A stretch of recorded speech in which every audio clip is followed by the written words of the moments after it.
Grand Morin, au bout de 90 km, a maintenant atteint sa partie navigable proche de la Marne. Bonjour, merci d'être fidèle aux vidéos du Baladeur au fil de l'eau. Je vous propose aujourd'hui un 4e film sur la connaissance du Grand Morin. Nous évoquerons les peintres ayant immortalisé des œuvres dans la région de Crécy-la-Chapelle et de Villiers-sur-Morin. Nous terminerons à Condé-Sainte-Libière et Esbly, et là nous verrons que le Grand Morin a une arrivée compliquée sur la Marne. Bonne découverte. Notre parcours d'environ 20 km part de Crécy-la-Chapelle, passe à Couilly-Pont-aux-Dames et se termine à Esbly et Condé-Sainte-Libière. Crécy-la-Chapelle, du fait de ses nombreux canaux, est surnommée la Venise briarde. La ville a été construite sur des marécages. Il a donc fallu canaliser le secteur pour assainir et ériger la cité.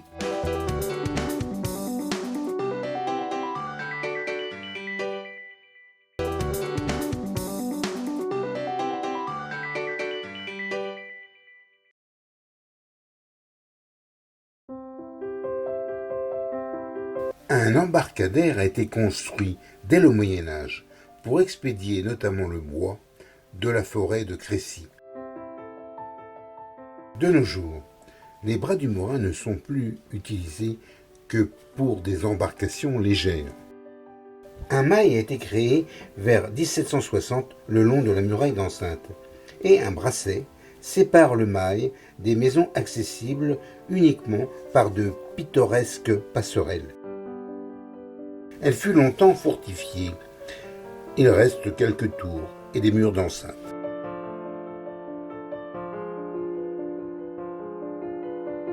Il reste un chemin de ronde qui parcourt les ruelles ou longe certains canaux. Crécy, ville miniature de 18 hectares, était autrefois commerciale et maintenant devenue assez bourgeoise. L'entrée ouest de la ville est surveillée par un beffroi de 1874.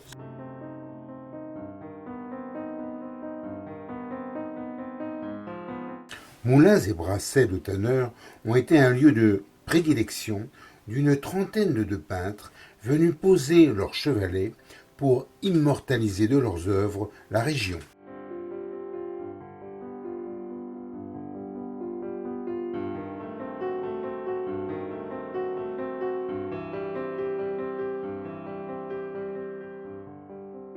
Des panneaux explicatifs avec des reproductions ont été installés dans les lieux où ont été réalisés les tableaux, comme ici l'Abreuvoir, par Armand Guéry.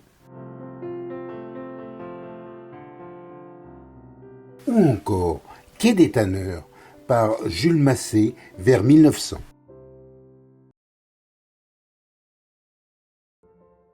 Ces peintres étaient des paysagistes de divers courants picturaux.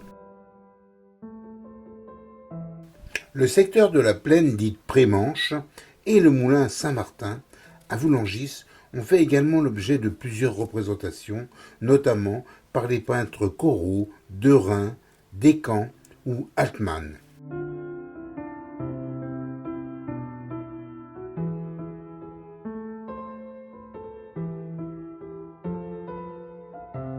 Passant sur la rive gauche, nous filons le long de la rivière à Voulangis pour suivre en direction d'Esbly, la vallée des peintres du Grand Morin.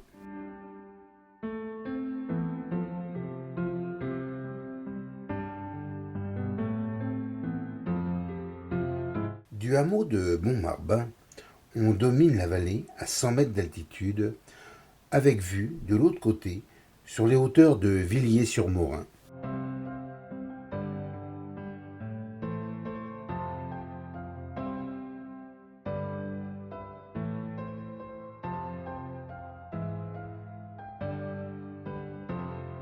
Au pont de Villiers-sur-Morin, un panneau nous montre diverses toiles avec le moulin brûlé par Amédée Servin, le bateau Lavoir ou le pont de Villiers par Georges Serrier.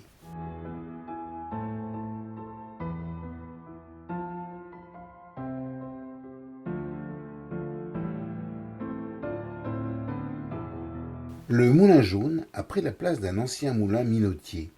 Il propose des animations lors d'événements festifs. Amédée Servin a été l'un des fers de lance et l'animateur du cercle artistique de la vallée. Ce groupe et la commune lui ont rendu hommage en lui érigeant un monument. Par un petit crochet au sud du village, nous grimpons sur le plateau, passant par un lavoir dit de Retz, qui a été restauré par les villageois.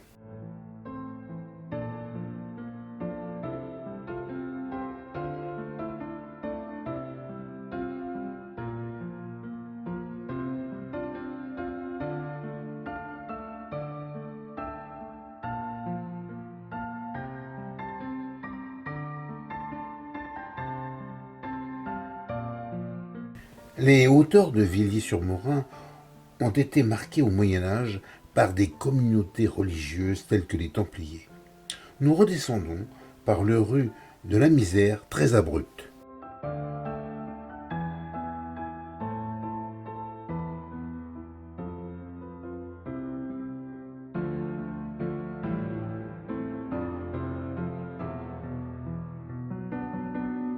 On conçoit l'intérêt des peintres pour cette belle vallée qui prend des couleurs d'automne dorées en octobre.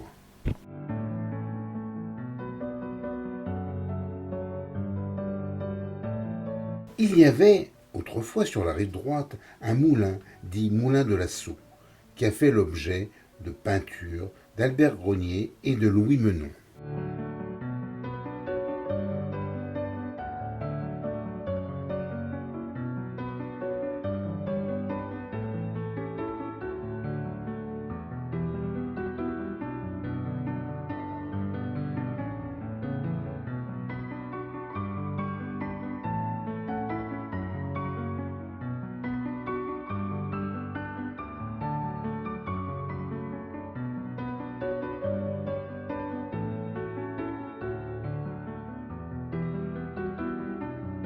Nous passons à côté du moulin Talmé, devenu propriété bourgeoise. Autrefois, il y avait un moulin à blé, puis un moulin à huile.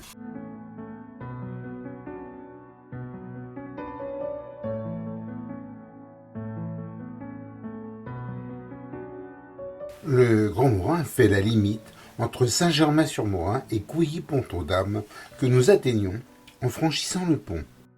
Nous voici au pont de Saint-Germain-sur-Morin vers Couilly-Pont-aux-Dames, peint par Franck Sinaud en 1845, ainsi que d'un ancien moulin par Dunoyer de Ségonzac en 1939. Ce pont a été reconstruit après la Seconde Guerre mondiale, le précédent ayant été endommagé. Le nom de Couilly-Pont-aux-Dames vient du fait qu'il y eut près du pont une abbaye depuis 1228. Ce fut parfois un lieu d'internement de grandes dames exilées de la cour, comme Madame du Barry en 1774. L'église de Saint-Georges est classée avec son abside pentagonale. Le célèbre artiste Coquelin, qui a immortalisé Cyrano de Bergerac d'Edmond Rostand, a été à l'origine, en 1905, de la création d'une maison de retraite d'artistes comme Edwige Schweyer ou Gremon White qui l'ont fréquenté. Nous repassons le Grand Morin par le pont de Couilly à Saint-Germain. Ce dernier est moins sinueux, il est assez calme en ce mois d'automne 2025. À Saint-Germain-sur-Morin, la rivière se dote ici d'une base de loisirs, canoë-kayak et d'une aire de repos. À cet emplacement, il y avait autrefois une prise d'eau vers un canal latéral au Grand Morin. Un centre équestre a pris place sur le remblai de la prise d'eau. Une maison d'éclusier toujours présente surveillait le canal qui fut mis en service en 1846.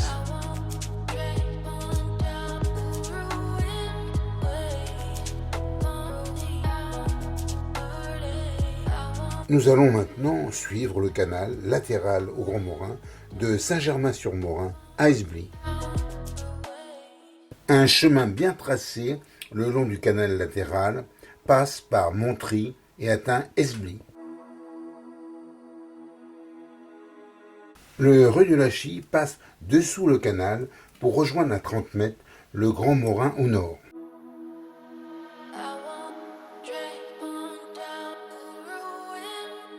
Ce canal est maintenant désaffecté.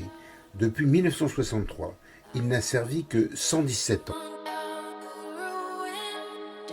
Son rôle principal était d'alimenter en eau le canal de Chalifert.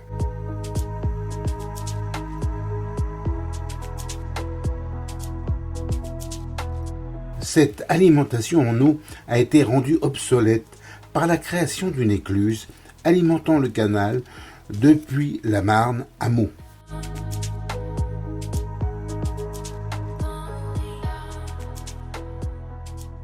L'aqueduc de la Dhuys doit enjamber tant le Grand Morin que son canal latéral.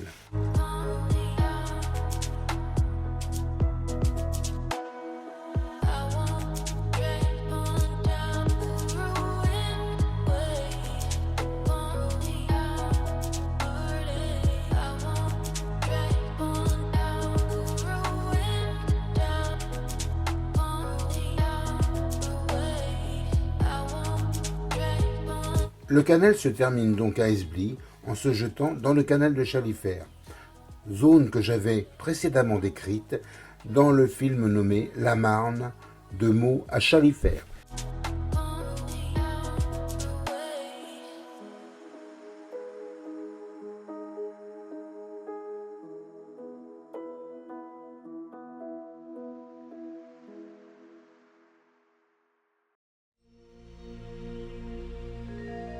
Revenons vers le cours du Grand Morin, qui, venant de Couilly-Pont-aux-Dames, passe dans les zones agricoles de Condé-Sainte-Libière.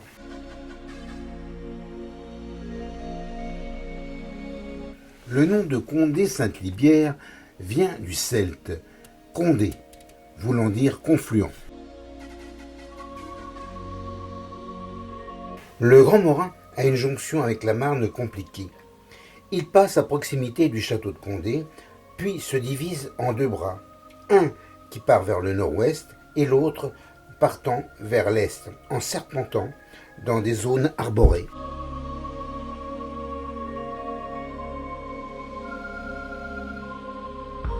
Le château de Condé date des XVIIe et XVIIIe siècles. Il est la propriété actuellement de la société Dariba France qui lui redonne vie autour du savoir-faire verrier.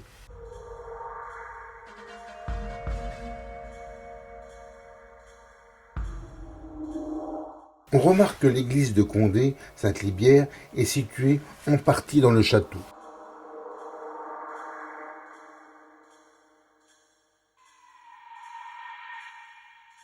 Le bras, partant vers le nord-ouest, doit franchir le canal de Chalifert et donc passer en dessous grâce à un petit pont-canal.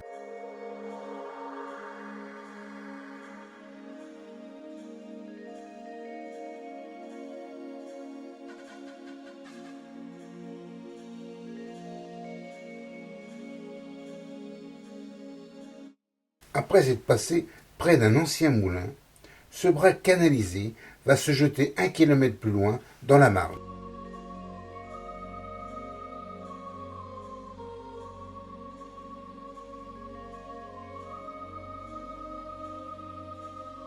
Il est à noter que la zone est parfois soumise aux inondations du fait de la confluence avec la Marne.